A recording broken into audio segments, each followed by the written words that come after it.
ஆண்டவராகிய இயேசுவின் நாமத்தினாலே உங்களை யாவரையும் அன்போடு கூட வாழ்த்தி வரவேற்கிறேன். தேவனுடைய வார்த்தையை நம்பி வந்திருக்கிற உங்களை ஆண்டவர் ஒருபொழுதும் வெறுமையாய் அனுப்பாத தேவன்.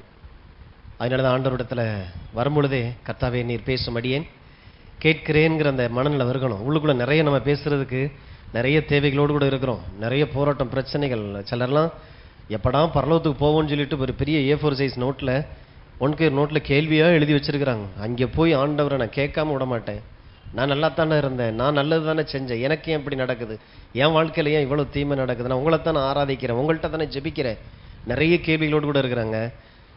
ஸோ கொஞ்சம் அவசரப்படாமல் அந்த கேள்வியெல்லாம் கேட்டுறாம கொஞ்சம் உட்காந்து தேவனுடைய வார்த்தையை கேட்க கேட்க உள்ளுக்குள்ளே எல்லா கேள்விக்கான பதில். நீங்கள் பரலோகத்துக்கு போகும்போது எம்டியாக போவீங்க. ஆமே, ஒரு கேள்வி இருக்காது. எல்லா கேள்விக்கான பதில் இங்கேயே ஆவியானவர் தன் சபையின் மூலமாக, பிரசங்கத்தின் மூலமாகவே ஆண்டவர் கேள்விக்கான பதில் ஆண்டவர் கொடுக்கிறவராக இருக்கிறார். ஆகையினால தான் தேவனிடத்தில் கேள்வி கேட்கணுங்கிற அந்த கோபம் உள்ளே இருக்கும். ஆண்டவர் அறியாதவங்களுக்கே இருக்குன்னா நமக்கும் நிறைய இருக்கும். அதனால தான் கேள்வி வந்த உடனே கேட்டணும், அந்த கோபத்திலேயே இருக்கக்கூடாது. ஆண்டவர் இந்த கேள்விக்கெல்லாம் பதிலை தாங்கன்னு சொல்லி தேவ சமூகத்தில் வரும்போது தேவன் உங்களோட கூட பேசுகிறவராக இருக்கிறார்.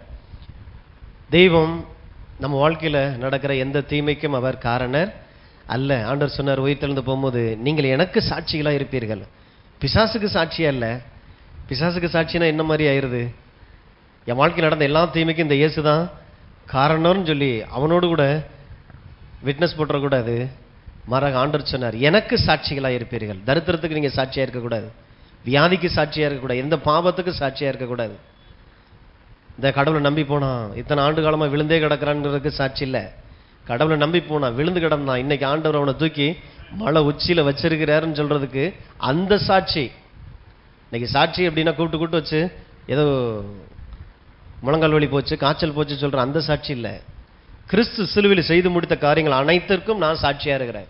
இன்னைக்கு இயேசு உயிரோடு கூட எங்கேயும் கண்ணுக்கு தெரிகிற மாதிரி இல்லை. இந்த நான் இருக்கிறேன், என்னைய பார், எனக்குள்ள இயேசு இருக்கிறார், அந்த சாட்சி. ஆகையினால தான் இப்படி ஒரு சாட்சி நிறைந்த வாழ்வுக்குத்தான் ஆண்டவர் நம்மளை அழைச்சிருக்கிறார். ஆண்டவர் உங்களை அப்படியாகவே நடத்துகிறவராக இருக்கிறார். அதனால தான் அந்த இயேசுவுக்கு நம்முடைய வாழ்க்கையை முழுமையாக அர்ப்பணிக்கிறது அவசியம். அதான் பார்த்து கொண்டு வருகிறோம். தெய்வம் எப்படி நம்முடைய தேவைகளை சந்திக்கிறார் அது ரொம்ப தெரியணும் பாருங்க. ஒரு பேங்க்கு போகிறோம்னா நிறைய பேர் அப்படி தங்கி நிற்பாங்க. ஏன் அப்படின்னா அதில் பணம் எடுக்கவோ அல்லது போடுறதுக்கோ இவங்களுக்கு சலான் ஃபில்லப் பண்ண தெரியாது. அந்த பேங்கினுடைய அந்த ஃபார்முலா எப்படி இருக்குது, எப்படி இயங்குது தெரியாதனால இவங்க அப்படியே தங்கி நிற்பாங்க. யாரோ தெரிஞ்சவங்கள்ட்ட கேட்டு அந்த ஹெல்ப் கேட்டே அதெல்லாம் செஞ்சுட்டு வருவாங்க பாருங்க. அதனாலே உள்ளே போகிறதுக்கே அவங்களுக்கு பிடிக்காது. பேங்க்குள்ளே போகிறதுக்கே யாரையாவது கொடுத்து இப்படி போட்டுட்டு வாழது எடுத்துட்டு வான்னு சொல்கிற மாதிரி இருக்கும். காரணம் என்னென்னா இவங்களை பேங்க் வெறுக்கலை. இவங்களுக்கு பேங்குகளுடைய நடவடிக்கைகள், அங்கே இருக்கக்கூடிய பிரின்சிபல் என்னங்கிறது தெரியல. அதே போல தான் இன்றைக்கி அநேகர் தெய்வத்தினிடத்தில் வருவதற்கு தயக்கம். என்னென்னா இந்த தெய்வத்தை குறித்து சரியாக தெரியல. இவர் எப்படி என் தேவைகளை சந்திக்கிறார், எப்படி நம்ம இவர்கிட்ட நான் வித்ட்ரா பண்ணுறது. ஒரு லா இருக்குது. ஆண்டவர் அநேக பிரமாணங்களை இயக்கியிருக்கிறார். பூமியிலேயே அநேக பிரமாணங்கள் இருக்கும்போது ஆவிக்குரிய பிரமாணங்களும் அநேக காரியங்களை வச்சிருக்காரு. தான் நிறைய பார்த்து வரோம். தெய்வம் என் தேவைகளை எப்படி சந்திக்கிறேன். நிறைய நேரம் நான் இருக்கிற மாதிரி இருப்பேன். சில நேரங்கள்லாம் பிள்ளைங்க பார்த்தீங்கன்னா அந்த கட்டில் கடியில் போய் படுத்துக்கிறேங்க, கோச்சிக்கிட்டு சாப்பிட்றதுக்கு முரண்டு பிடிச்சிட்டு உள்ளே போய் உட்காந்துருக்கும். இப்படி அப்பாவும் அம்மாவும் தவந்து உள்ளே போய் செல்லம் வாயான்னு சொல்லி கூட்டிகிட்டு வர்ற மாதிரி, அந்த மாதிரி கடவுளும் வருவார்னு சொல்லி வெயிட் பண்ணிகிட்டு இருக்கிறோம். அவரும் செல்லம் வாயான்னு சொல்லி 2000 வருஷத்துக்கு முன்னால் பூமியில் தவந்துலாம் வந்தார். வந்து செய்ய வேண்டியது எல்லாத்தையும் ஆயத்தப்படுத்தி செஞ்சிருக்கிறார். இன்னும் இந்த தெய்வத்தினுடைய அன்பை தெரியல அப்படின்னா எப்படி படிக்க தெரியாத ஒரு ஆள் பேங்க்குக்கு போகிறதுக்கு பயப்படணுமோ, தயங்கணுமோ, அதே போல தான் இந்த தெய்வத்தினிடத்தில் ஒரு காரியத்தை பெற்றுக்கொள்றதுக்கும் தயக்கத்தோடு கூடவே இருக்கும். ஆகையினால தான் அவருடைய பிரமாணங்களை கற்றுக்கொள்வது அவசியம். சபை அதற்கு உத்தரவாதம் கொடுக்கணும். அதுக்குத்தான் இந்த மாதிரியான பிரசங்கங்கள். உங்கள் தேவன் உங்களை கெடுக்கவோ உங்களை அழிக்கவோ ஆக்கினை தீர்ப்பு செலுத்துறதுக்காக அவர் வரல, மாறாக உங்களை ஆசீர்வதிக்க. ஆண்டவர் இனி பூமியை அழிப்பதில்லை அப்படின்னு சொல்லி நோவாவுடைய நாட்களில் உடன்படிக்கையே பண்ணிட்டார். அப்படின்னு என்ன அர்த்தம்? பூமிக்கு ஒரு கேடு வருது அப்படின்னா அது ஏன் மேலே வரட்டும்னு அர்த்தம். அதான் அவர் மேலே வந்தது சிலுவையில். இன்னைக்கு பூமியின் மீது பிரியம் உண்டாயிருக்கிறது. பிரியத்தை தேவன் வெளிப்படுத்தி இருக்கிறார். ஆகையினால பூமியில் நடக்கிற காரியங்களை வச்சுட்டு கடவுளை தப்பாக பார்த்துடக்கூடாது. வேதத்திலிருந்து கடவுளை பார்க்க பழகும் பொழுது தான் பூமியில் இருக்கிற தீமைகளை அழிக்கிறதுக்கு நமக்கு ஒரு விசுவாசம் உண்டாகும். அப்போ அநேக தேவைகள் நம்ம வாழ்க்கையில் இருக்கலாம். ஏன்னா தேவைகளோடு கூட தான் ஆண்டவர் உண்டாக்கி இருக்கிறார். பணம் தேவை, பசிக்கு சாப்பாடு தேவை, உடம்புக்கு ட்ரெஸ்ஸு தேவை. ஆனால் ஆண்டவர் சொல்றார், அதை குறித்து நீ ஏன் கவலைப்படுற? தேவ ராஜ்யத்தையும் அவருடைய நீதியையும் தேடுங்கள், அப்பொழுது இவை யாவும் உங்களுக்கு சேர்த்து கூட கொடுக்கப்படுகிறதா இருக்கிறது. உன்னை நான் தேவையோடு உண்டாக்கியிருக்கிறேன், நான் கொடுக்குற ஆளாக இருக்கிறேன். ஆகையினால தான் இந்த தெய்வத்தை அறிந்து கொள்வது ரொம்ப ரொம்ப அவசியம். எல்லாத்தையும் நானே பார்த்துக்கிறேன்ற அந்த இடம் வரும்போது தான் மனிதனுடைய வாழ்க்கையில் கவலையும் பயமும் வர ஆரம்பிச்சிருது. அப்போ தேவன் தேவைகளை சந்திக்கிறதுக்கான வழியாக தன்னுடைய ராஜ்யத்தை வச்சிருக்கிறார். ராஜ்யத்தின் வழியில தான் தேவன் தன்னுடைய தேவைகளை எல்லாம் இந்த பூமியில சந்திக்கிறார். முதலாவது அப்படின்னா ஃபர்ஸ்ட் பிளேஸ், உங்க வாழ்க்கையில எந்த இடமும் இருக்கக்கூடாது. முதலாவது தேவனுடைய ராஜ்யத்தையே தேடுங்கள், அப்பொழுது இவை யாவும் உங்களுக்கு சேர்த்து கூட கொடுக்கப்படும். அப்ப தேவன் தான் நம்முடைய ஆதாரமா இருக்கிறார். நான் தான் உன்னுடைய தேவைகளுக்கெல்லாம் ஆதாரம், சோர்ஸா இருக்கிறார். சோர்ஸ் வேற, மீன்ஸ் வேற. சோர்ஸ் அப்படிங்கிறது ஆதாரம், மீன்ஸ் அப்படிங்கிறது அந்த ஆதாரத்திலிருந்து உங்ககிட்ட கொண்டு வந்து சேர்க்கறதுக்கான பலவிதமான வழிகளை ஆண்டவர் வச்சிருக்கிறார். தமிழ்நாட்டுக்கு சிஎம் இருக்கிறார், குடும்ப தலைவிகளுக்கு 1000 ரூபாய் ஒவ்வொரு வீடாகவும் வந்து கதவை தட்டி வச்சுக்கோங்க, நல்லா இருங்க, நல்லா செலவு பண்ணுங்கன்னு கொடுத்துட்டு போறாரா? அங்கே சட்டம் போட்டாச்சு, ஆனால் உங்களை வந்து சேர்றதுக்கான வழிகள் எப்படி அது பிரிஞ்சு வந்து உங்கள்கிட்ட வந்து சேருது இல்லையா?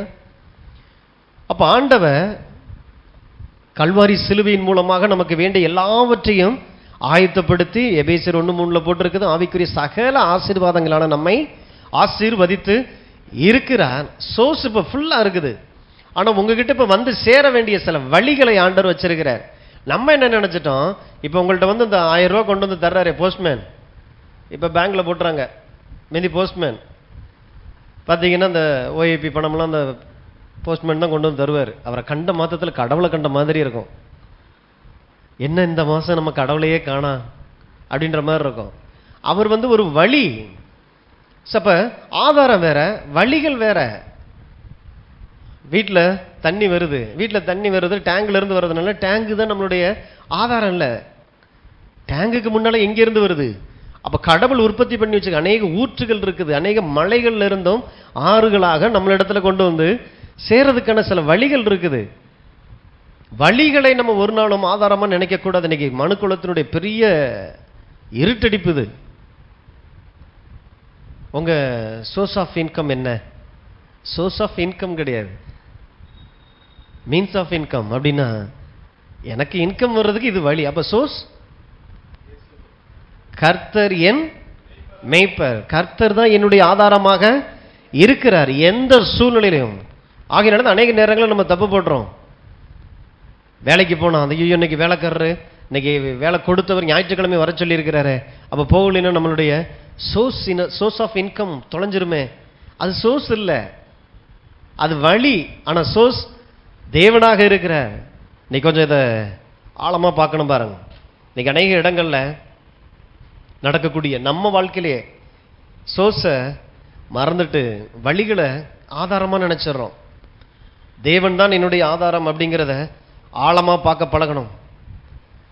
இன்னைக்கு வழிகளில் சில பிரச்சனைகள் இருக்கலாம். அவங்கள்ட்ட கொண்டு வந்து கொடுக்கறதுல, அது தொழில் பண்ணுறது அல்லது வியாபாரம் பண்ணுறது அல்லது மற்ற மனுஷர்கள் உங்கள் மேலே வைக்கிற அந்த பொறாமை, ஏதோ ஒரு காரியத்தினால சரியான அந்த வழி வந்து உங்களுக்கு சில தடையாக இருக்கலாம். இந்த கடவுள் கொடுக்குற அந்த நன்மை உங்கள்கிட்ட வராமல் இருக்கலாம்.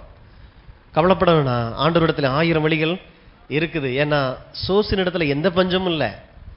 வழிகள் இடத்துல பஞ்சம் இருக்கலாம், ஆனால் சோர்ஸ் அவர் மகிமையின் தேவன், ஐஸ்வர்யமுள்ள தேவன். அவர் போதுமானதற்கும் மிகவும் அதிகமான தேவனாயிருக்கிறார். ஆகையினால நம்முடைய ஆதாரத்திடத்துல பஞ்சமே இல்லை. ஆகையினால தான் உங்க கண்களை வழிகளை விட்டு ஆதாரத்தின் மீது வைக்க பழகணும், கடவுள் மேல வைக்க பழகணும். அதனால தான் ஆண்டவர் சொன்னார், முதலாவது தேவனுடைய ராஜ்யத்தை தேடுங்கள். அப்படின்னா பொழப்ப தேட வேணாமா சார்? அப்படின்னா பொழப்ப தேடாதீங்கன்னு தான் சொல்றார். ஏன்னா நீங்க சொல்ற பொழப்பு என்னது? நீங்க சொல்ற பொழப்பு வழிகளை தேடிட்டு இருக்கிறீங்க. பொழப்பு அப்படிங்கிறது இதுதானே எனக்கு சோர்ஸ்னு பிடிச்சிட்டீங்க, கையை விடுங்க. அதை விட்டுட்டு கடவுளை பிடிக்க பழகுங்க. 1000 வழிகள் உண்டாகும். பின்னால பார்வோன், முன்னால செங்கடல். வழிகள் அடைக்கப்பட்டுருச்சு, வாழ்றதுக்கான வழியே அடைக்கப்பட்டுருச்சு. சோர்ஸை போய் பார்க்குறான். சோர்ஸ் சொல்றாரு, சின்ன குச்சியை வச்சு சமுத்திரத்தை தட்டு, வழி திறக்கும். ஸோ உங்கள் வாழ்க்கையில் சிலர் உங்களை வேண்டான்னு ஒதுக்கி இருக்கலாம். சிலர் நீங்கள்லாம் என்ன நீ பாஸ் வர்றாரு, நீ குட் மார்னிங் சொல்லலை, அதுக்கெல்லாம் என்ன எத்தனையோ பேர் வேலையை விட்டு விளக்கினவங்களாம் இருக்கலாம். அதெல்லாம் வழிதான வழி. அதுக்காக பார்க்குற நேரமெல்லாம் ஊழ கும்பிடு போட்டுக்கிட்டே இருக்க வேணாம். இந்த உலகத்தில் ஆமான்களும் இருக்கத்தான் செய்கிறாங்க. நாம் மொர்த்தைக்காயாக இருக்கிறதுக்கு தான் ஆண்டவர் நம்மளை படைச்சிருக்கிறார். ஆகையினால தான் ஆவிக்குரிய மறுபடி பிறந்த தேவ பிள்ளைங்க எந்த விஷயத்திற்கு இந்த உலகத்தினுடைய வழிகளுக்கு உங்கள் தலைகளை வணங்கக்கூடாது. அவர் ஒருவரே ஆராதனை செய்வாயாக என்று எழுதியிருக்கிறதே. அவர் ஒருத்தருக்கு தான். ஏன்னா அவர் தான் என்னுடைய சோர்ஸ். அந்த இயேசுவுக்கு தான் என் வாழ்க்கையை நான் அர்ப்பணிச்சிருக்கிறேன். சத்துரு கொண்டு வந்து போடுகிற எல்லா ஆஃபர்லாம் அப்படியே தலை குனிஞ்சு குனிஞ்சு குனிஞ்சு அப்படிதான். அதான் அதுக்கு பேர் இவங்க என்ன சொல்றாங்கன்னா ஸ்மார்ட், சாமர்த்தியம் அப்படின்றாங்க. அது சாமர்த்தியம் இல்லை, அது என் தெய்வத்தை நான் விட்டு கொடுக்குறேன். எனக்குள்ள இருக்கக்கூடிய அந்த நல்ல உயர்தரமான எண்ணங்களை நான் இழந்து போயிடுறேன். என் ஆதாரம் என்னோடு கூட இருக்கிறார். அத்திமரம் துளிர்விட எனக்கு மீன்ஸ் என்னுடைய வழிகள் பலன் இல்லாமல் இருக்கலாம். அத்திமரம் துளிர் விடாமல் போனாலும், திராட்சை செடி பலன் கொடாமல் போனாலும் நான் கர்த்தருக்குள், அதுதான் சோர்ஸ், என் தேவனுக்குள் நான் களி கூறுவேன், மகிழ்ச்சியாக இருப்பேன். அவருக்கு 1000 வழிகள் இருக்குது. ஒரு நாள் ராத்திரியில வாதுமை பழங்களை கொண்டு வரக்கூடிய ஒரு குச்சிய வாதுமை பழங்களாய் கொண்டு வந்த தெய்வ பிரசன்னம். அதனால தெய்வத்தை சார்ந்து வாழ்கிறது ஏதோ ஒன்று அப்படி பண்ணிக்கலாம் இல்லை, ஒரு தீர்க்கமான ஒரு முடிவு. இயேசுதான் என் ஆண்டவர், இவர் ஒருவருக்கு தான் என் வாழ்க்கை. சப்ப இப்படி தான் பார்த்தீங்கன்னா ஒரு ஓரல் ராபர்ட்ஸ் அப்படின்னு சொல்லி ஒரு பிரசங்கியா இருந்தார் அமெரிக்கா தேசத்தில். நல்ல ஒரு விசுவாச மனுஷன். அவர் பார்த்தீங்கன்னா ஸ்கூல் டேஸில் ஒரு லீவுக்கு அவருடைய மாமா வீட்டுக்கு போவாராம். போகும்போது இங்கே அவர் பெரிய ஒரு பண்ணை வச்சுருந்த தோட்டம், பீச்சஸ் அப்படின்னு சொல்லி நிறைய பழங்களை கொடுக்கக்கூடிய ஃப்ரூட்ஸ். அது போகும்போதெல்லாம் பார்த்தீங்கன்னா எனி டைம் அந்த இடத்துல கூட்டம் கூட்டமாக வந்து ஆட்களை வாங்கிட்டு போகிறது என்ன, இவங்க சேல்ஸ் பண்ணுறது என்ன, பெரிய அளவில் ஒரு வியாபாரம் நடந்துக்கிட்டே இருந்திருக்குது. அது பெரிய தோட்டமாக இருந்திருக்கு. இவர் லீவுக்கெல்லாம் முடிச்சுட்டு போயிட்டு திரும்ப அடுத்த ஒரு லீவுக்கு வந்து பார்க்குறாராம். ஒருத்தரை கூட காணோம். வாங்கிறதுக்கு ஆள் இல்லை, கொடுக்குறதுக்கு ஆள் இல்லை, வெறிச்சோடி கிடக்குது. அப்போ கேட்குறாரு, என்ன மாமா அப்படின்னு சொல்லி கேட்டால் அவர் சொல்கிறாரா, இல்லைப்பா ரொம்ப பிஸியாக இருந்துட்டேன், பழம் வைக்கிறதில்ல, பழத்தை பறிக்கிறது என்ன, அதை சேல்ஸ் பண்ணுறது என்ன, அதை மார்க்கெட் பண்ணுறது என்ன, காசை வாங்கி போடுறது, இதுலேயே ரொம்ப கவனமாக இருந்துட்டேன், வேற கவனிக்கவே இல்லை. அதாவது அந்த மரத்தினுடைய சோர்ஸ், அந்த வேரை நான் கவனிக்காமல் விட்டதனுடைய விளைவு இன்னைக்கு என்ன ஆயிடுச்சுன்னா பழங்களே இன்னைக்கு காணாமல் போயிடுச்சு. அநேக நேரங்களில் நம்மளுடைய நேரங்கள் எல்லாம் எதற்காக செலவு செய்யப்படுது? பணம் பறிக்கிறதுலேயே இருக்குதா? கடவுள் கொடுத்த அந்த நன்மைகளை அதையே ஆதாரமாக நினச்சி வாழ்கிற ஒரு வாழ்க்கையாக இருக்குதா? அவியானவர் சொல்கிற, உங்கள் ஆதாரத்தோடு கூட போய் ஒட்டிக்கங்க, சீக்கிரமாக அதை முதல்ல போய் கவனிங்க. நம்ம இதை விட்டுட்டு மற்றவன் மரத்தில் இருக்கிற பழத்தையே பார்த்து ஆண்டவர் அவனுக்கு லக்கு இருக்குது, அவனுக்கு ராசி இருக்குது, அவனுக்கு நல்ல காலம் இருக்குது, அவன் இந்த நட்சத்திரத்தில் இப்படி இருக்கிறான், இப்படியே நம்ம பேசி நம்ம வேற காஞ்சு போக வச்சுட்டோம். ஆண்டவர் சொல்றாரு. அதுக்கப்புறம் சொன்னார், என்ன செய்ய போறீங்க அப்படின்னு சொல்லி கேட்கும்போது மாமா சொன்னாராம், ஒன்று இருக்குது, எல்லாம் அந்த பழத்திலிருந்து வந்த அந்த விதைகளை கொஞ்சம் நான் சேமிச்சு வச்சிருக்கிறேன், நம்பிக்கை இருக்குன்னாராம். அர்த்தம் என்ன? திரும்ப போட்டுனா மரத்தை நான் உண்டாக்கி அதே மாதிரி நான் தோட்டமாக ஆக்கிடுவேன். ஆண்டவர் உங்களுக்கு தன்னுடைய வார்த்தையை விதையாக கொடுத்துருக்கிறார். விதையை கொண்டு போய் உங்கள் இருதயமாகிய நல்ல நிலத்தில் விதைச்சு பழகுங்க. இந்த காரியம் உலகத்தினுடைய மனுஷனுக்கு பைத்தியமாக தெரியும். தேவனுடைய ராஜ்யத்தில் பைத்தியங்களை தான் ஆண்டவர் உள்ள எடுக்கிறாரு. ஏன்? இதுதான் ஞானமான செயல். உலகம் வேற ஒரு காரியத்தை ஞானம் நோக்கியது, இதுதான் ஞானமான செயல். என்ன எனி டைம் கதவை சாத்திட்டு ஜெபம் பண்ணிக்கிட்டே இருக்கிற, பைபிள் வாசிக்கிட்டே இருக்கிற, வேரோடு கூட நான் நேரத்தை செலவு செஞ்சுட்டு இருக்கிறேன், பழம் தானா வரும். வேற நீங்க கவனிச்சிங்கன்னா பழம் வர்றதுங்கிறது ரிசல்ட்டு. நம்ம ரிசல்ட்டுக்காகவே காத்துக்கிட்டு இருக்கிறோம், ஆனால் வேற கவனிக்கவே இல்லை. உங்க ஆவிக்குரிய வாழ்க்கை உங்க ஆதாரத்தோடு கூட இணைக்கப்படணும், ஒரு தெய்வத்தோடு கூட இணைக்கப்பட்ட ஒரு வாழ்க்கையா இருக்கணும். உங்க வாழ்க்கையினுடைய எல்லா நன்மைகளும் வாசிங்க, யாக்கோபு 1:17.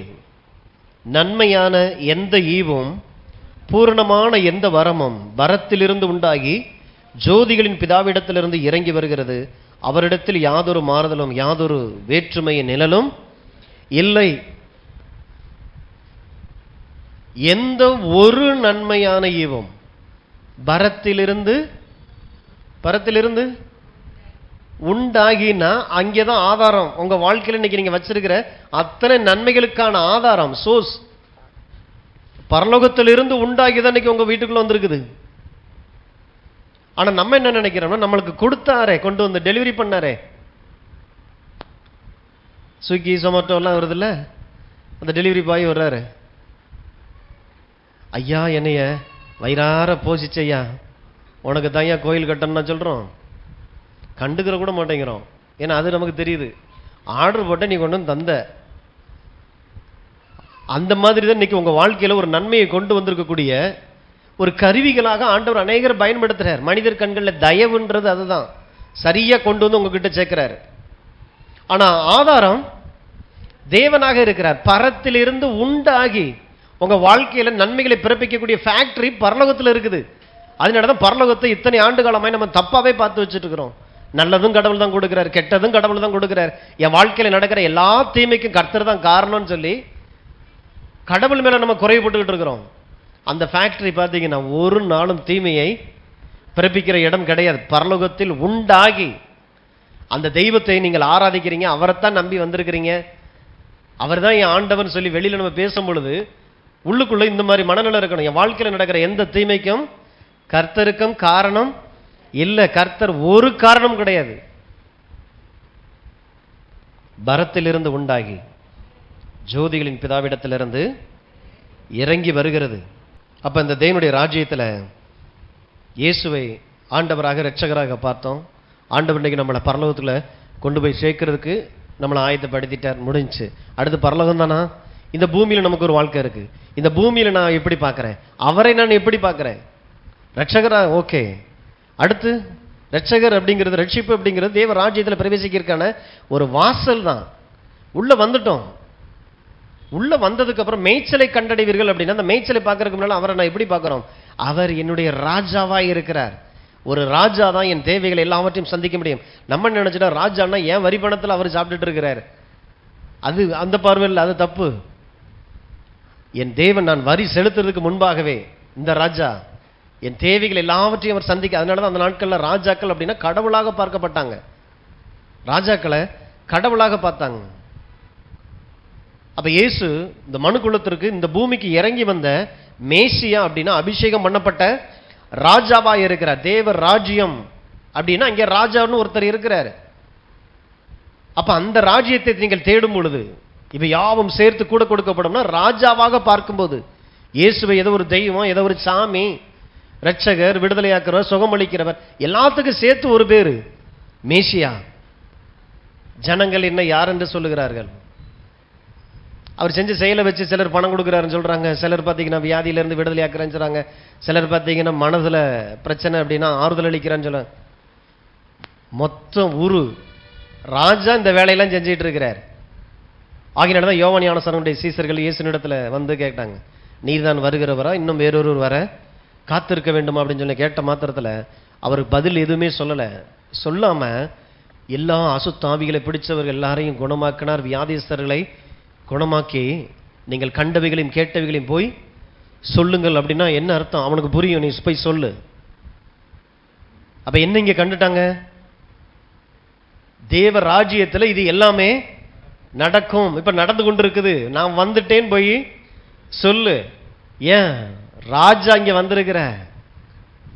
இதுக்கு முன்னால வரைக்கும் இந்த பூமி பிசாசனுடைய பிடியில நல்லா இருந்த பூமியை மனுக்குளம் பிசாசன் கையில கொடுத்து இதுதான் உலகத்தின் அதிபதி அப்படின்ட்டாரு. ஆனா இன்னைக்கு அந்த அதிபதியினுடைய கரத்திலிருந்து பிடிங்கி எடுக்க, ஏன்னா இது தேவனுக்குரியது.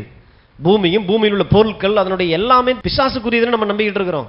அதனாலதான் கெட்டவங்களை எல்லாம் பிசாசு ஆசீர்வதிக்கிறான். பிசாசுக்கு ஆசீர்வாதத்துக்கு தூரம், அவனுக்கு ஆசீர்வதிக்கவே தெரியாது. ஏன்னா அவன்கிட்ட அப்படி ஒரு ஃபேக்டரியே இல்லை. உங்ககிட்ட இருக்கிறத பிடுங்கத்தான் தெரியும்.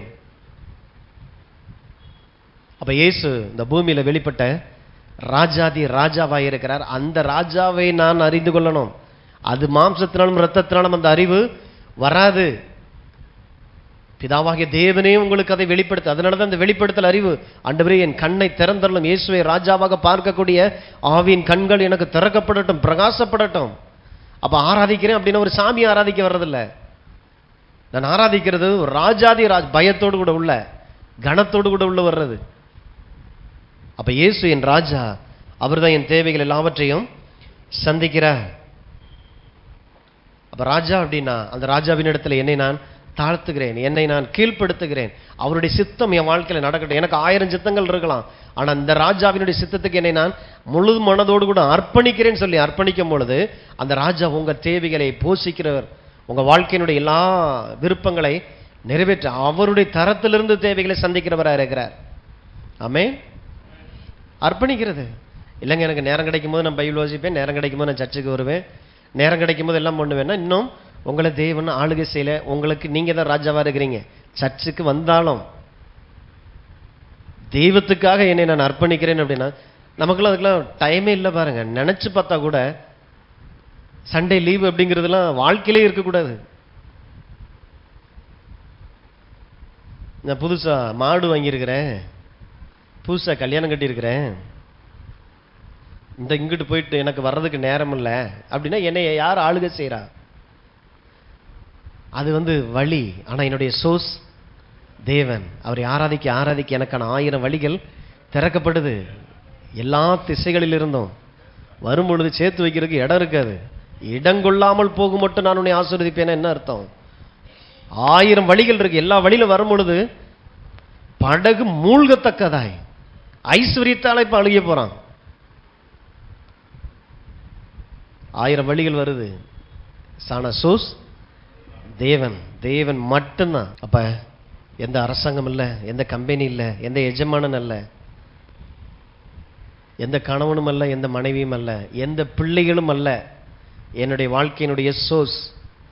நிறைய பேர் நினைச்சிட்டு அப்படியே அடிமைப்பட்டே கிடக்கிறோம். மயன் என்னதான் பேசினாலும் அவன் முகம் கோணாம நம்ம நடந்துக்கிறோம். ஏன்? அவன் தானே இந்த குடும்பத்துக்கு சோர்ஸ். தூர எரிஞ்சிருங்க. எந்த புருஷன் இல்லை, எந்த மனைவியும் அல்ல, எந்த கம்பெனியும் இல்லை, எந்த எஜமானன் அல்ல. சம்பளம் கொடுக்குறாரே அப்படி காக்கா பிடிக்க கூடாது. எந்த எஜமானன் கிடையாது. நம்முடைய எஜமானன் இயேசுவா இருக்கிறார். அவர் தான் என்னுடைய சோர்ஸ். அந்த சோர்ஸ் இடத்திலிருந்து எனக்கு நன்மை உண்டாயிருக்கிறது. இவர் அவருக்கு அதுக்கான வழியா இருக்கிறார். போய் நாளைக்கு ஆஃபீஸ் போகும்போது உள்ள போய் நீங்க என்னுடைய சோர்ஸ் இல்லை, நீங்க தான் கடவுள் அனுப்பின காக்கான்னு சொல்லக்கூடாது. உள்ளத்துக்குள்ள ஒரு எண்ணம் உள்ள வரணும். ஆண்டவருக்கு மனசுல இருதயத்துல முதலிடத்தை கொடுத்துட்டு ஓகே எனக்கான சோர்ஸுக்காக ஸ்தோத்திரம். வழிகளை ஆண்டவர் கொண்டு வர்றார். மனிதர் கண்களில் தயவுன்றது கடவுள் தர்றது. ஆதியாகமம் 37:2 யாக்கோபுடைய சந்ததியின் வரலாறு. யோசேப்பு 17 வயதிலே தன் சகோதரருடனே ஆடுகளை மேய்த்து கொண்டிருந்தான். அந்த இளைஞன் பில்கால் சில்பால் என்னும் தன் தகப்பனுடைய மறுமனையாட்டிகளின் குமாரரோட இருந்து அவர்களுடைய துன்மார்க்கத்தை தன் தகப்பனுக்கு சொல்லி வருவான். இஸ்ரவேலின் முதிர் வயதிலே யோசேப்பு தனக்கு பிறந்ததினால் இஸ்ரவேல் தன் குமாரர் எல்லாரிலும் அவனை அதிகமாய் நேசித்து அவனுக்கு பல வர்ணமான அங்கியை செய்வித்தான். அவனுடைய சகோதரர் எல்லாரிலும் அவனை தங்கள் தகப்பன் அதிகமாய் நேசிக்கிறதை அவன் சகோதரர் கண்டபோது அவனுடைய பட்சமாய் பேசாமல் அவனை பகைத்தார்கள். தகப்பன் கடைசி முதிர் வயதில் ஒரு பிள்ளையை பெற்று எடுத்துட்டாரு. அதனால அந்த பிள்ளை மேல அளவுக்கு அதிகமாய் பாசமா இருக்கிறாரு. இது ஏற்கனவே பிறந்து நிற்கிற மற்ற சகோதரர்களுக்கு பொறாமையா மாற ஆரம்பிக்குது. குடும்பத்தில் பிரச்சனை ஏன் வருதுன்றத ஆவியான் எழுதி வைக்கிறார். ஏன் பொறாமை உள்ள வருது அப்படின்னா இந்த மற்ற எல்லா சகோதரர்களும் அப்பாவை சோர்ஸாக பார்க்குறாங்க. ஆபிரகாம் ஈசாக்கின் தேவனை அவர் தான் இந்த என் தகப்பனை ஆசீர்வதிச்சாருங்கிறத பார்க்கல. அதனால எந்த அளவுக்கு யோசேப்பு வாழ்க்கையில் பிரச்சனை வந்ததுக்கான காரணம் என்னங்கிறத ஆவியானவர் காட்டுறாரு பாருங்க. மற்ற எல்லா பிள்ளைகளும் சோர்ஸாக தன் தகப்பனை பார்த்துட்டு இருக்கும்போது ஓவரா ஒரு பிள்ளை மேல இந்த ஆளு அன்பா இருக்கிறாரு, பாசமா இருக்கிறாரு, எல்லாத்தையும் அவனுக்கு தான் கொடுக்குறாரு. கடைசி காலத்தில் உயிலே அவன் பேர்ல எழுதி வச்சாலும் வச்சு போடுவாருன்னு சொல்லி உள்ள பயம் பொறாம உள்ள வர ஆரம்பிச்சது. அதோட விளைவு தான் அடுத்து நடந்த எல்லா சம்பவங்களும். அப்ப நான் இங்க யோசேப்பு பார்க்கும் பொழுது பார்த்தீங்கன்னா யோசேப்பு அப்படி பார்த்த மாதிரி தெரியல. ஏன்னா இதனுடைய விளைவுகளை நீங்க தொடர்ந்து பார்த்தீங்க அப்படின்னா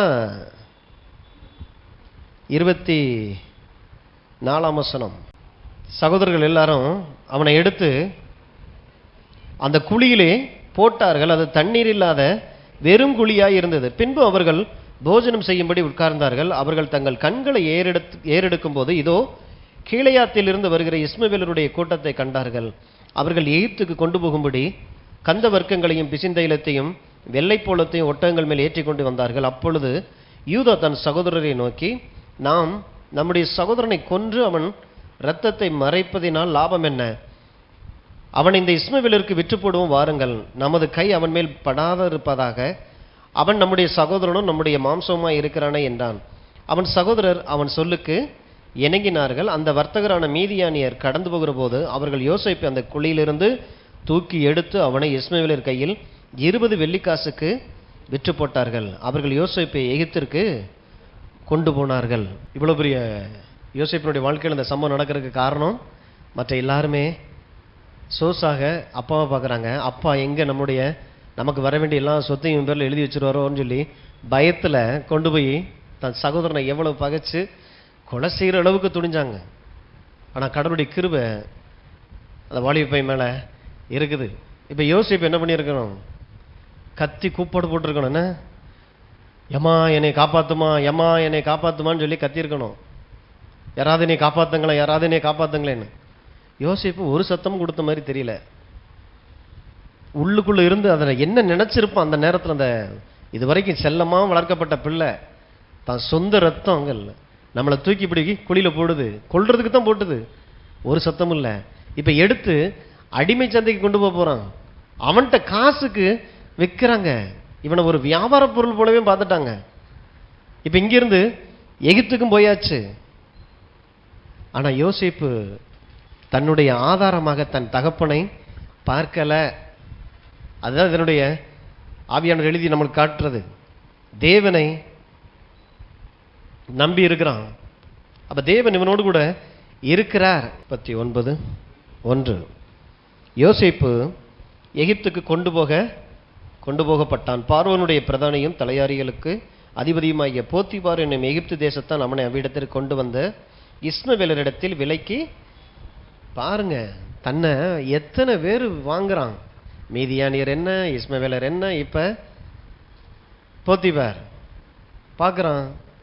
இவனால நமக்கு ஏதாவது எப்படி இருக்கும்னு பார்த்தா, ஆள் நல்ல வாலிப பையன், ஓகே விலை கொடுத்து வாங்கிடலாம். அடிமையாத்தான் வாங்குறான். இப்போ இவனுக்கு எந்த சுதந்திரமும் கிடையாது. இப்படி அநேக நேரங்களில் நம்மளை மக்கள் மதிக்காம, உறவுகள் நம்மளை நம்பாம மதிக்காம அல்லது நமக்கு தீமை செய்யும் பொழுது எப்படி நடந்து கொள்ளணும், கர்த்தரை ஆதாரமாக பார்க்க பழகிறது. 2வது வசனம், கர்த்தர். அப்ப குழியில தூக்கி போட்டவனோட இல்ல, குழியில தூக்கி போட்டாங்களே அவர்களோடு கூட இல்லை. ஏன்னா அவங்க கடவுளை சோர்ஸாக ஆதாரமாக பார்க்கல. இங்க போத்திபார் வீட்டுக்கு வந்தாச்சு. உள்ள வந்தா இவனோடு கூட கர்த்தர் இருக்கிறார். அப்படின்னா யோசிப்பு இப்ப யார ஆதாரமா பார்த்திருக்கிறான்? தெய்வத்தை ஆதாரமா பார்த்திருக்கிறான்.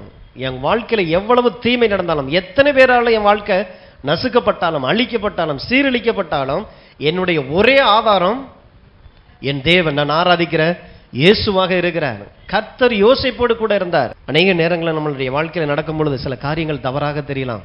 தப்பு நடந்துகிட்டு இருக்குது, என்னை சுத்தி எல்லாமே தப்பா நடந்துகிட்டு இருக்கு, யாரோ சூனியம் வச்ச மாதிரி இருக்குது. புலம்பிடக்கூடாது, முறுமுறுத்தக்கூடாது. உங்களுக்கான சோர்ஸ் யார்? அந்த சூழ்நிலையில யாரை நீங்க ஆதாரமா பார்க்குறீங்க? அந்த சூழ்நிலையை மாற்ற வல்லமை உள்ள தெய்வம் எங்கே இருக்கிறாருங்கிறதான் தேடணுமே ஒழிய, அவரோடு கூட இணைஞ்சிருக்கக்கூடிய வாழ்க்கையை தான் தேடணுமே ஒழிய, சூனியமா இருக்கிறதையோடு கூட கடந்து இது இவங்களால இது யோசிப்பு எதையுமே செய்யல. ஆனா கர்த்தர் அவனோடு கூட இருந்தார். நான் ஆதாரத்தோடு கூட அவன் இணைக்கப்பட்டவனா இருந்துகிட்டே இருந்திருக்கிறான். வேறு தண்ணியோடு கூட இருக்குது.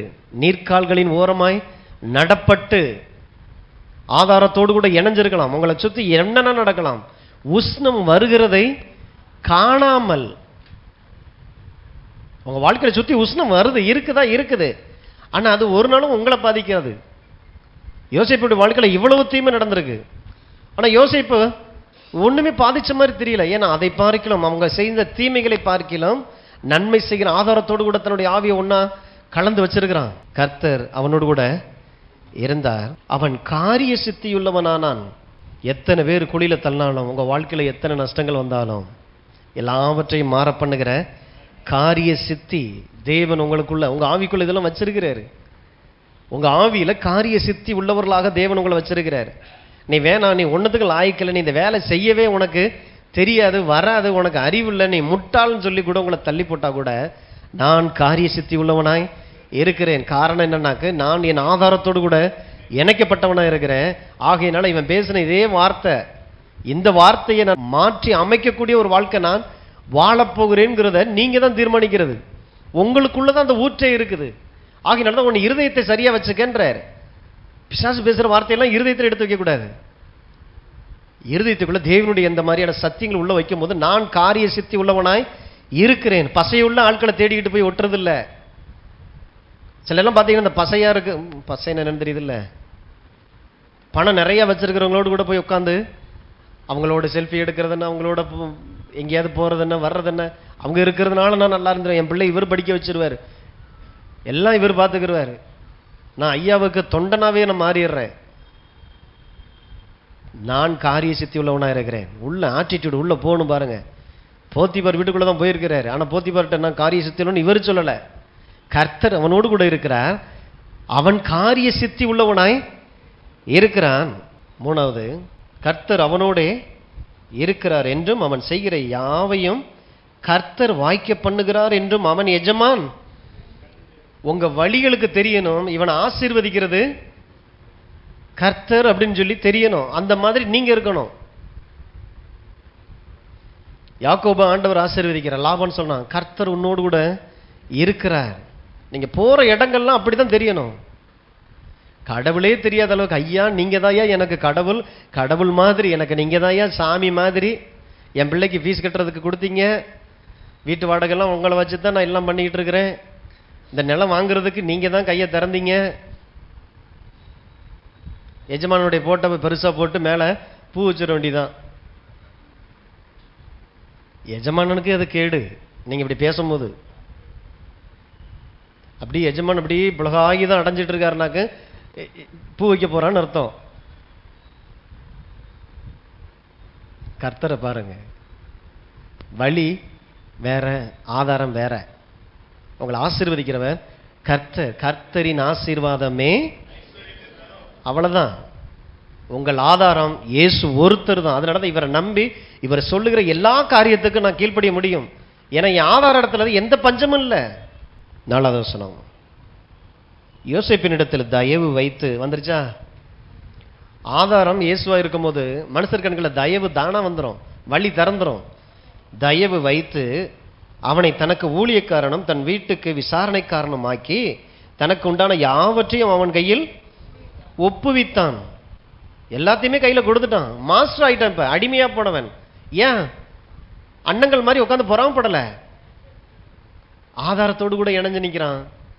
வழிகள் எப்படி திறக்குது பாருங்க. அந்த ஆதாரம் என்னெல்லாம் செஞ்சு விடுது பாருங்க.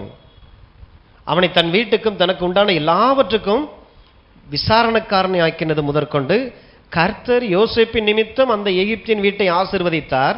வீட்டிலும் வெளியிலும் அவனுக்கு உண்டானவைகள் எல்லாவற்றிலும் கர்த்தருடைய ஆசீர்வாதம் இருந்தது. நீங்க ஒரு இடத்துல வேலைக்கு போறீங்க, ஒரு கம்பெனிக்கு, ஒரு வியாபாரத்துக்கு, ஒரு தொழிலுக்கு போறீங்க அப்படின்னா என்ன நடக்குதுன்றது சொல்றாரு. அல்லேலூயா, கர்த்தர் எனக்கு 500 ரூபாய்க்கு ஒரு வேலையை கொடுத்துட்டார், எப்படியாவது நான் இருக பிடிச்சுக்கணும். அரிச்சுறாரு, எப்ப அவன் தான் உன்னையும் இருக பிடிக்கணும். அவன் பெரிய கோடீஸ்வரனா இருக்கலாம், நீ போறதுனால அவன் ஆசீர்வதிக்கப்படுறாங்கிறத அவன் அறியணும். நீங்க போய் போய் நின்று கேட்டுட்டு இருக்க கூடாது. ஏதாவது தெரியுதா, ஏதாவது தெரியுதா, நான் உங்கள்கிட்ட வந்துட்டேனே, ஏதாவது தெரியுதா. யோசிப்பு மாதிரி. யோசிப்பு ஒண்ணுமே கேட்கல. யோசிப்பு கர்த்தரோடு கூட இருந்தான். அவன் பார்த்தானா, இவன் வந்த நாள்ல இருந்து வீட்டிலும் வெளியிலும் அவனுக்கு உண்டான எல்லாமே ஆசீர்வதிக்கப்பட்டது. அப்ப போத்திபாருக்கு நல்லா தெரிஞ்சுக்க, இவன் தான் ஆசீர்வாதத்தினுடைய ஊற்று. நான் இவனை அடிமையா நான் கொண்டு வந்திருக்கிறேன், ஆனா இவன் தான் என்னுடைய அலாவுதீன் அற்புத விளக்கு போட்டிருக்கு இல்லையா, அது இருக்கிற இடத்துல பூதம் கிளம்பி வந்து வேண்டியதை கேள் அப்படின்ன உடனே கேட்க கேட்க எல்லாம் வருது. அந்த மாதிரி இன்னைக்கு நமக்குள்ள ஏதோ ஒரு பூதம் இல்லை, வானத்தை பூமி உண்டாக்கி இருக்கிற சர்வ வல்லமையுள்ள தேவன் இன்னைக்கு எனக்குள்ள இருக்கிறதுனால நாம் போறேன். தோத்து போன அந்த தொழில் ஆசீர்வதிக்கப்படுது. நாம் போறேன், இது வரைக்கும் சீரழிக்கப்பட்ட அந்த குடும்பம் ஆசீர்வதிக்கப்பட போகுது. நம்ம கால் வைக்கிறதுனால அவங்க ஆசீர்வதிக்கப்பட போறாங்க. ஆமே, விசுவாசிங்க. அற்பமா பார்க்காதீங்க முதல்ல உங்களை. இந்த அவருக்கு பெரிய கோடீஸ்வரன் அப்படின்னு இழுக்கக்கூடாது. நான் இல்லை அப்படின்னா அவருக்கு ஒன்றும் இல்லை. ஆனால் நீங்கள் போயிருக்கிறது அடிமையாக போயிருக்கலாம், வேலைக்காரர்களாக போயிருக்கலாம், ஏதோ ஒரு அற்பமான ஒரு ஆரம்பத்துக்குள்ளே போயிருக்கலாம். ஆனால் உங்களுடைய மனநிலை, உங்கள் ஆவியில் தேவன் எனக்குள்ளே இருக்கிறார், உலகத்தில் இருக்கிற எனக்குள்ளே இருக்கிறவர் பெரியவர். கர்த்தர் யோசேப்போடு கூட இருந்தார். அப்போ யோசேப்பினுடைய ஆட்டிடியூட் எப்படி இருந்துன்னு நினைக்கிறீங்க? எகிப்தின் ஏதாவது தருவான், சாப்பிட்டு கிப்ட்டு ஏதாவது மிச்சம் போட்டு எஜமான் தருவான்னா இருந்திருக்கும். இவன் பிசாட்டி அமைதியாக, யோசிப்பு ஒன்றுமே பேசலை பாருங்களேன். குழியிலிருந்து இங்கே வெளியில் வர்றது வரைக்கும் எதுவுமே பேசவே இல்லை. செயல்லே காட்டுறான். தேவனுடைய ராஜ்யம் பேச்சிலே அல்ல பலத்திலே இருக்கிறது, உள்ளுக்குள்ள இருந்து வருகிறது. வேலைக்கு போறீங்களா? அற்பமாக நடத்துறாங்க, நடத்தட்டும். ஏன்னா உங்களுக்குள்ள என்ன இருக்குன்னு அவனுக்கு தெரியல, அதனால அற்பமாக நடத்துறான். ஆனால் ஒரு நாள் தெரிய வரும் பொழுது இவனையா நம்ம அற்பமாக நடத்திட்டேன்னு சொல்லி அப்போ ஒரு பார்வை உங்களை பார்ப்பான் பாருங்களேன். அது பெரிய ஒரு போதை. அது நல்லது, அப்படி இருக்கணும், அது வேணும். உங்களை அற்பமாக பார்க்குறாங்களா, நில்லுங்க, அந்த இடத்துல நில்லுங்க. நீங்கள் திருப்பிக்கிட்டு எதுவும் காட்டிட வேண்டாம். ஆண்டவர் காட்டும் போது அன்னைக்கு அவங்க ஒரு மாதிரி ஒன்று பண்ணிக்கிட்டு வருவாங்கல்ல, நல்லா இருக்கும், அதெல்லாம் ரசிக்கணும். அதெல்லாம்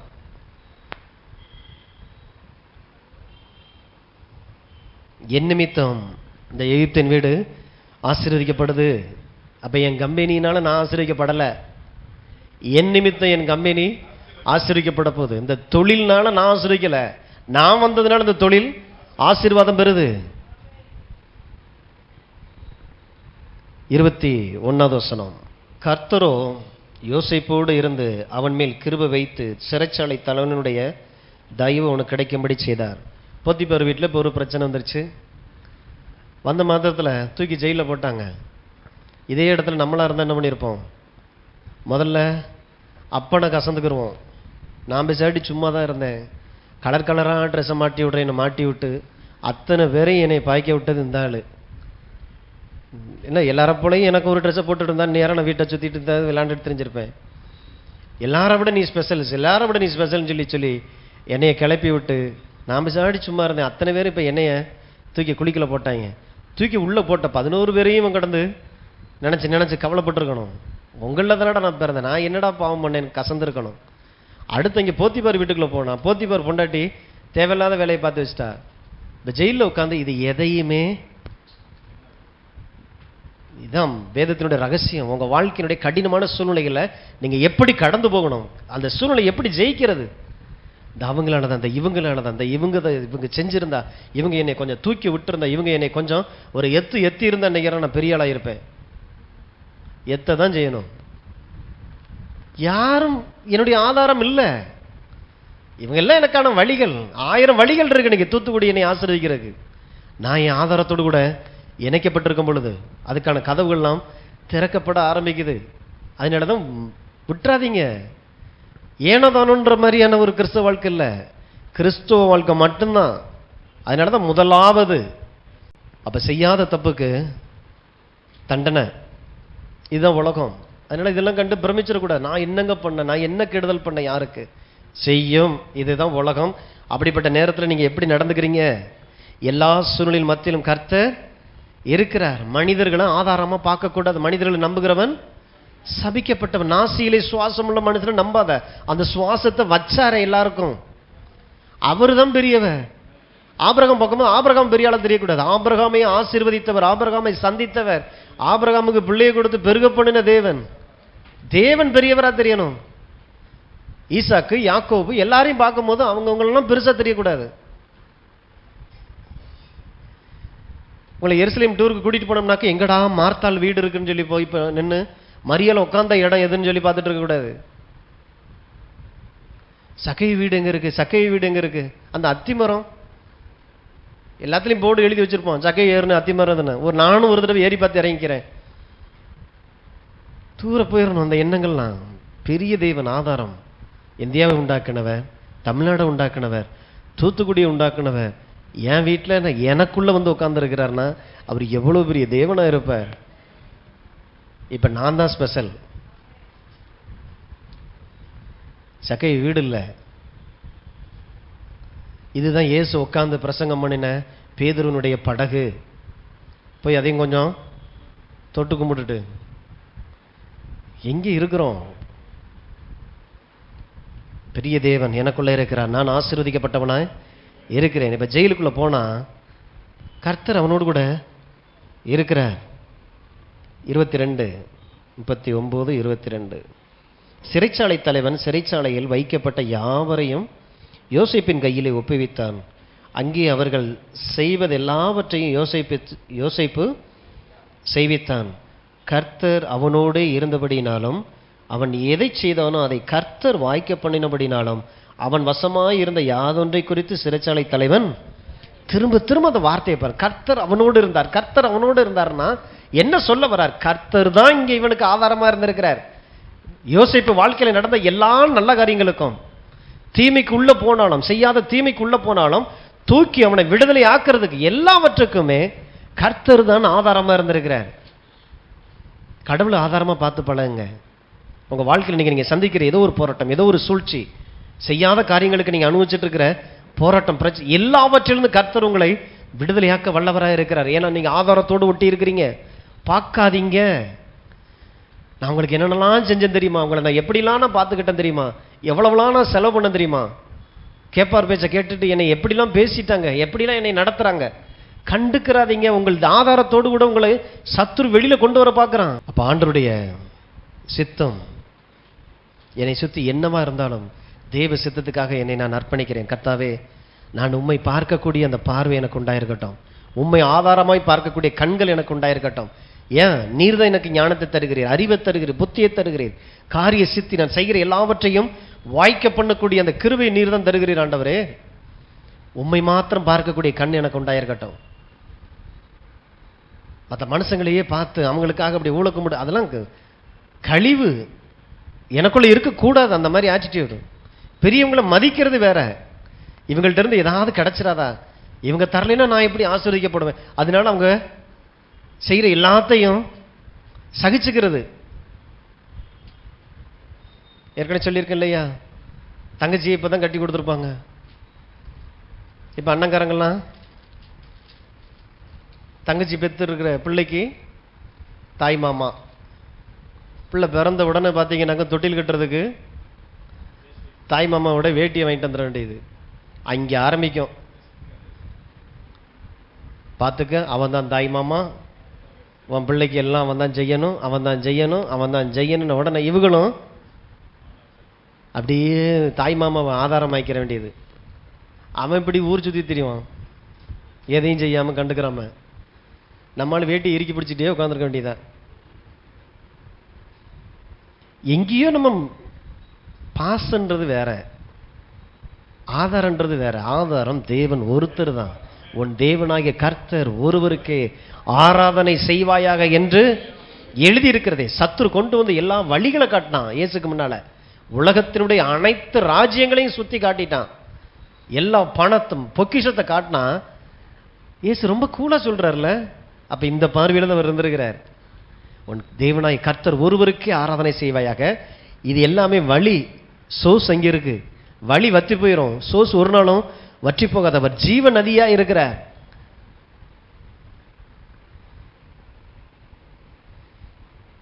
அப்ப யோசேப்பு உயர்த்தப்படுவதற்கு காரணம் இயேசுவை, தன்னை உண்டாக்கின தெய்வத்தை ஆதாரமா பார்த்தது. ஆதியாகமம் 45:5. இப்ப பாத்தீங்கன்னா ஆள் உயர்ந்துடுறாரு, ராஜாவின் அரண்மனையில் முக்கியமான இடத்துக்கு வந்துடுறாரு. என்னை இவ்விடத்தில் வரும்படி விற்று போட்டதினால் நீங்கள் சஞ்சலப்பட வேண்டாம், அது உங்களுக்கு விசனமாகவும் இருக்க வேண்டாம். ஜீவ ரட்சனை செய்யும்படிக்கு தேவன் என்னை உங்களுக்கு முன்னே, உள்ளத்துக்குள்ள அந்த அறிவை பாருங்க. என்னை நீ தானே தூக்கி போட்ட, எல்லாரும் லைன்ல முட்டி போடுங்க, ஒரு கொட்டாவது நான் கொட்டிக்கிறேன், அப்பதான் என் மனசு ஆறுன்னு சொல்லி வந்திருக்கணும். இன்னைக்கு நீ என்கிட்ட உதவி கேட்டு வர்ற இல்லை, கொஞ்சமாவது அதுக்கான பனிஷ்மெண்ட் நான் கொடுத்துக்கிறேன். அது என்ன ஆட்டிடியூட் பாருங்க. அழகா கண்டுபிடிக்கிறேன் கடவுளுடைய வழியில. எதுக்கு நான் இங்க வந்தேன்னா, நீ எனக்கு தீமை செஞ்ச, ஆனா நான் உனக்கு நன்மை செய்வதற்காகவே கர்த்தர் அந்த தீமையை நன்மையாய் முடிய பண்ணி இருக்கிறார். ஜீவ ரட்சனை செய்யும்படி உங்களுக்கு முன்பாக நான் இங்க வந்திருக்கிறேன். நீங்க எனக்கு செஞ்சதுக்கெல்லாம் நீங்க சஞ்சலப்பட வேண்டாம். என்ன ஒரு ஆட்டிடியூட் பாருங்க. அப்படி இருக்கணும். ரிசல்ட் இப்படி காட்டணும் உலகத்துக்கு. அவன் அதை பண்ணிட்டான், இவன் இதை பண்ணிட்டான், இதை சொல்லிட்டான், அதை சொல்லிட்டான். மறந்துடக்கூடாது. அப்பப்போ தூக்கத்தில் ஏஞ்சாது எழுந்து எழுந்து மறந்துடுவோம்னு சொல்லி பேசிக்கிட்டே இருக்கிறது.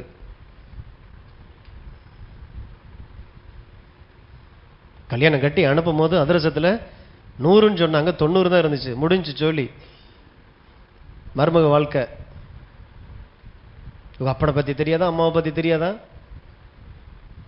90 அதிரசத்தை கொடுத்துட்டு 100ன்ட்டாங்க. எப்போ? பேத்திக்கு கல்யாணம் நடக்கும்போது.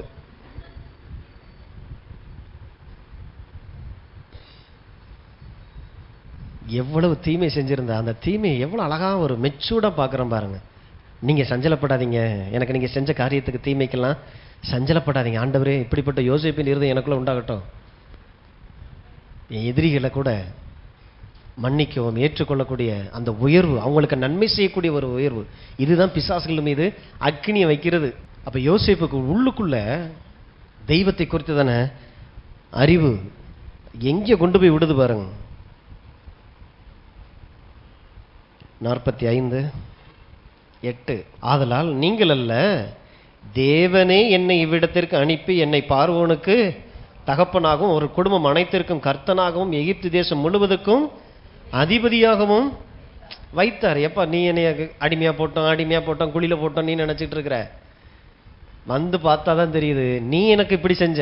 ஆனா நான் ஆதாரத்தோடு ஒட்டி இருந்து நான் பார்த்ததுனால என் ஆதாரம் என்ன பண்ணிருச்சுன்னா,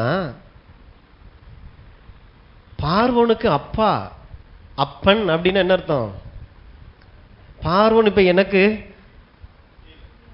பூசிக்கல, நான் தான் பார்வோனுக்கே ஜோறு போட்டுக்கிட்டு இருக்கிறேன். பஞ்சத்துல, இந்த 7 வருஷ பஞ்சத்துல பார்வோனு நேரம் செத்துருக்கணும். பார்வோனுக்கு கர்த்தர் என்னை அப்பாக, கர்த்தராக, கடவுளாகவே மாத்தி இருக்கிறார். கர்த்தரே இதை செய்தார்ன்றான். அழகா சொல்றான் பாருங்க. அப்ப சோர்ஸோடு கூட ஒட்டிக்கங்க, உங்களுடைய ரிசல்ட் இங்க வந்து நிற்கும். இயேசுவை தான் உங்களுக்கு ஆதாரம். எந்த மனுஷனுக்கு முன்னாலும் ஊழக்கும்போடு போட வேண்டிய அவசியம் இல்லை. மலங்கி பேச வேணாம். 4 பேர் இப்படி கூட்டு சேர்த்துக்கிட்டு அவங்கள விட்டுறாம அவங்களுக்கு சாதகமா தேவையில்லை. கர்த்தர் என்ன சொல்றாரு? நான் யாரையும் நம்பி இல்லை. தலை வணங்கக்கூடாது. இந்த உலகத்தினுடைய தீமைக்கும் எல்லா விதமான வழிகளுக்கெல்லாம் தலை வணங்கக்கூடாது.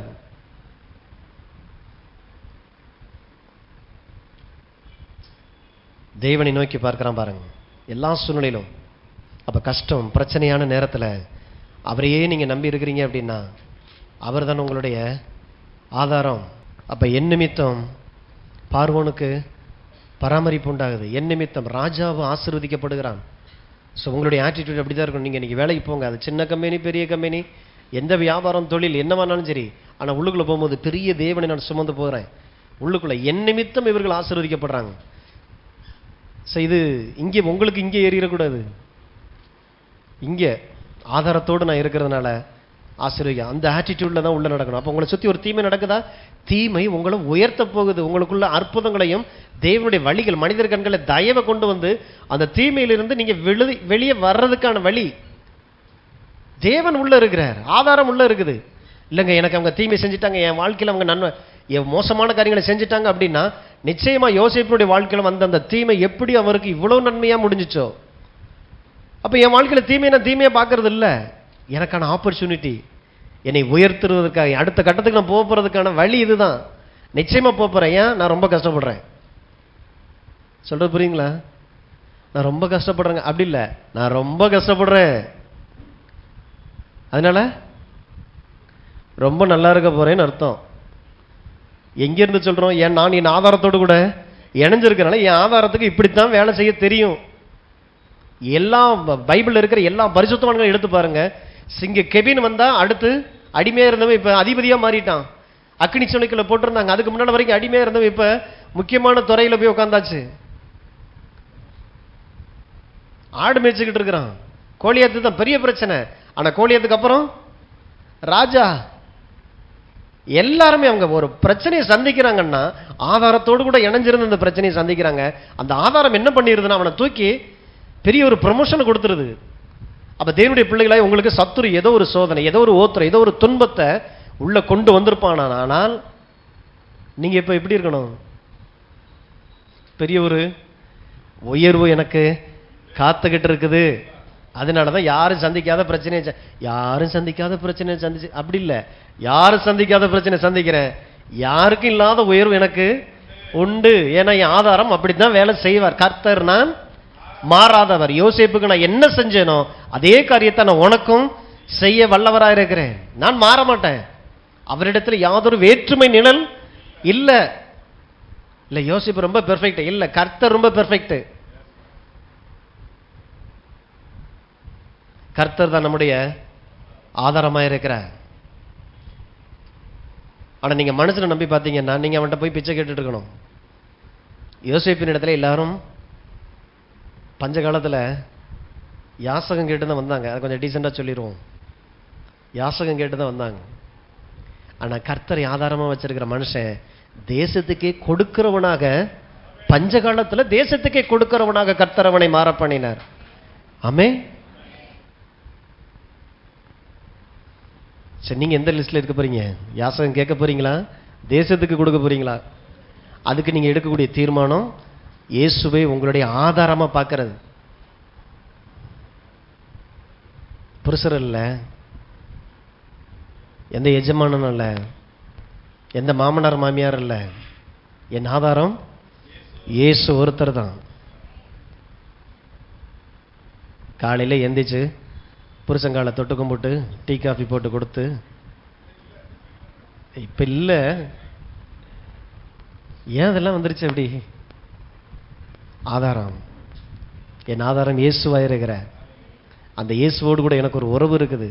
ஆகையால என் வாழ்க்கையில எவ்வளவு தீமை, எவ்வளவு நாசங்கள் நடந்தாலும் எல்லாவற்றையும் மாற பண்ணுகிற தேவனாக அவர் இருக்கிறார். நான் அவருடைய ஐஸ்வர்யத்தின், அவருடைய மகிமையின் ஐஸ்வர்யத்தின்படி பிலிப்பியர் 4:19 தனக்கு உதவி செய்தவர்களுக்கு அவர் எழுதுறாரு. ஜெயில இருந்து எழுதுறாரு. தனக்கு உதவி பண்ணியிருக்கிறாங்க, ஹெல்ப் பண்ணியிருக்கிறாங்க, காணிக்கை அனுப்பியிருக்கிறவங்களுக்கு என்ன சொல்லி இவர் எழுதியிருக்கணும்?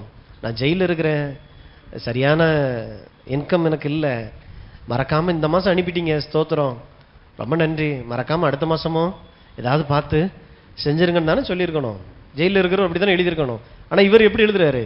என் தேவன் தம்முடைய மகிமையின் ஐஸ்வர்யத்தின்படி உங்கள் குறைவுகளை கிறிஸ்து இயேசுவுக்கு நிறைவாக்குவார். அப்படின்னா ஆட்டிடியூட பாருங்க. இது ஒரு யோசேப்பு, இவரும் ஒரு யோசேப்பு தான். ஜெயிலுக்குள்ள இருக்கிறவர் வெளியில இருக்கிற ஆட்களுக்கு எழுதுறாரு, என்ன என்னுடைய ஆதாரம் நீங்க இல்ல, உங்களுக்கும் எனக்கும் சேர்த்து ஆதாரமா இருக்கிறவர் கிறிஸ்துவா இருக்கிறார். அவர் தான் நமக்கு எல்லாமா இருக்கிறார். அந்த தேவன் உங்க வாழ்க்கையினுடைய குறைவுகளை சந்திக்க வல்லவரா இருக்கிறார். தெளிவு எண்ணங்கள் சிந்தனைக்குள்ள வரணும். வேதத்துல யாரை எடுத்து பார்த்தாலும் இயேசு தான் உங்களுடைய ஆதாரம். அந்த ஆதாரமா நீங்க வச்சு வாழும்போது இந்த பூமியில தேவன் விரும்புகிற, அவர் நினைக்கிற அந்த எல்லைக்குள்ள உங்களால ரொம்ப எளிதாக ஆண்டவர் உங்களை கொண்டு போயிட முடியும். இதுக்கு வயசு தடை இல்லை, எந்த ஜாதியில இருந்திருக்கலாம், கலர் தடை இல்லை, படிப்பு திறமை ஒண்ணுமே இல்லாம இருக்கலாம்.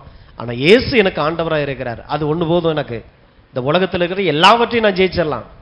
உங்கள் விசுவாசமே இந்த உலகத்தை ஜெயிக்கிற ஜெயமா. அப்ப விசுவாசங்கிறது என்ன? சிலுவையில் இது இயேசு எனக்காக செய்து முடித்த எல்லாவற்றையும் நான் நம்புகிறேன், அதை நான் விசுவாசிக்கிறேன், அவ்வளவுதான் விசுவாசம்.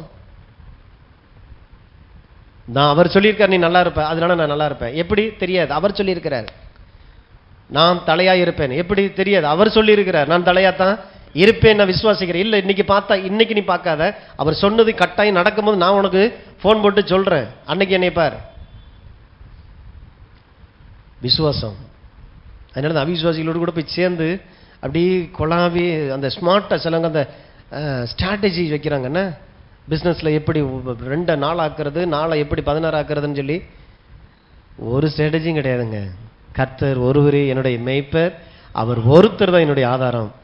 பெருசாலாம் ஆண்டவர் எதையுமே வைக்கல. இப்போ உங்களையும் நீங்கள் நினச்சி பாருங்க, எங்கே இருந்தோம் எங்கே கொண்டு வந்து விட்டுருக்காரு. ஏதாவது ஸ்ட்ராட்டஜி ஏதாவது இருக்குதா? நான் ஸ்மார்ட்டாக இதை எப்படி பண்ணும், அதை அப்படி பண்ணும், அதை இப்படி பண்ணும், இப்படி ஆயிட்டோம். ஒன்றும் இல்லை, எனக்கு எதையுமே ஒழுங்காக பண்ண தெரியாது, ஒத்துக்கிறணும். இல்லை நான் பிறந்ததுலேருந்தே நான் ரொம்ப சாமர்த்தியசாலின்னு எல்லாரும் என்னை சொல்லுவாங்க. சாமர்த்தியமாக தான் நான் வந்து இங்கே வந்து உட்காந்துருக்கிறேன். அப்படி யாராவது இருக்கிறீங்களா? கடவுளுடைய கிருபையினால வந்து உட்காந்துருக்கிறீங்க. ஏதோ ஒரு காலத்தில் கழுதையை தேடணும், ஆண்டவர் கொண்டு வந்து இன்னைக்கு நம்மளை ராஜாவாக உட்கார வச்சுட்டாரு. ஏதோ ஒரு வயிற்றொலி சோகமாயிராதா, ஏதாவது ஒரு பிரச்சனை சரியாயிராதான்னு சொல்லி ஒரு கழுதையை தேடி வந்தோம். கர்த்தரை நம்மளை கூப்பிட்டு இன்னைக்கு அவர் ரத்தத்தினால கழுவி ஆசாரியர்கள் ராஜாக்களுமாக்கி தம்மோடு கூட இன்னைக்கு உட்கார வச்சு இன்னைக்கு எங்கே கொண்டு வந்து எவ்வளவு பெரிய வேலையை செய்ய சொல்லிட்டு இருக்கிறாரு. எதுக்கு நாம் தகுதியானவர்கள் அல்ல, ஆனால் நாம் தகுதி கிறிஸ்துவினால் உண்டாயிருக்கிறது. அதனால தான் ஆதாரத்தோடு கூட இணைஞ்சுக்கங்க. இந்த வாழ்க்கை ஆசீர்வதிக்கப்பட்ட வாழ்க்கை. என்ன வர வாரங்களை தொடர்ந்து நாம் அதை பார்ப்போம். நம்ம எல்லாரும் எழுதி நிற்போம். தகப்பனே, உம்மை நன்றியோடு கூட துதிக்கிறோம். இயேசுவின் நாமத்தினாலே ஆசீர்வதிக்கிறேன். அருமையான ஆண்டவர், இந்த வார்த்தையை பரலோகத்திலிருந்து வந்த நன்மையாய் நாங்கள் ஏற்றுக்கொள்கிறோம். உண்மையை நாங்கள் விசுவாசிக்கிற ராஜா, ஒரு பொழுது நாங்கள் அசைக்கப்படுவதில்லை. கர்த்தரை தெய்வமாய் கொண்டிருக்கிற நாங்கள் பாக்கியவான்களாய் இருக்கிற அந்த உலகத்திற்கு, நாங்கள் செல்லுகிற வீடுகளிலே, நாங்கள் சந்திக்கிற மனிதர்களை, எங்களோடு கூட பழகிற நண்பர்கள் மத்தியிலே ஆண்டவரை நாங்கள் ஆசீர்வதிக்கப்பட்டவர்களாய் இருக்கிறோமே. அநேகருக்கு வாழ்வு கொடுக்கிறவர்களாய், தேவனை வெளிப்படுத்துகிற ஒரு வாழ்வுக்காய் எங்களை நீர் கொண்டு வந்தீரதற்காய் ஸ்தோத்திரம். ஆசீர்வதிக்கிறார் ராஜா. எங்களுடைய கஷ்ட காலத்திலும் கூட நீர் எங்களோடு கூட இருக்கிறீர் என்பதை நாங்கள் விசுவாசிக்கிறோம். எல்லா கஷ்டங்களை மாற பண்ணுகிற தேவன் கர்த்தர் யோசேப்போடு கூட இருந்ததை அவனை சுற்றியுள்ள மனிதர்கள் கண்டுபிடித்தது போல நீர் எங்களோடு கூட இருக்கிறீர் என்பதை இந்த உலகம் அறியும்படி செய்கிற தெய்வமா இருக்கிறீரே ராஜாவை உம்மை நன்றியோடு கூட துதிக்கிறோம். ஆசீர்வதிக்கிற ராஜா, உம்முடைய ஆதாரத்திலிருந்து நீரே எங்கள் ஆதாரமாய் இருக்கிறீர். வார்த்தையாகி ஆண்டவரே, அந்த ஆதாரத்தில் எங்கள் வாழ்க்கையை நினைக்க போகிற, நிரம்பி வழிய பண்ணுகிற எல்லா விதமான வழிகளுக்காக நன்றி செலுத்துகிற ராஜா. வழிகள் திறக்கப்படுவதாக, கதவுகள் திறக்கப்படுவதாக இயேசுவின் நாமத்தினாலே. தெய்வத்தை ஆதாரமாய் கொண்டிருக்கிற நாங்கள் பாக்கியவான்களாய் இருக்கிறோம். இந்த உலகத்திற்கு இப்படிப்பட்ட தேவன் ஒருவர் இருக்கிறார் என்பதை காண்பிக்க நீர் எங்களை அழைத்து கொண்டு வந்தீர். எதற்காக ஸ்தோத்திரம். உடைய பிள்ளைகள் ஒவ்வொருவரையும் ஆசீர்வதித்து அனுப்புகிறேன். பெரிய காரியங்களை செய்யுங்க. இயேசுவின் நாமத்தில் பிதாவே, ஆமென்.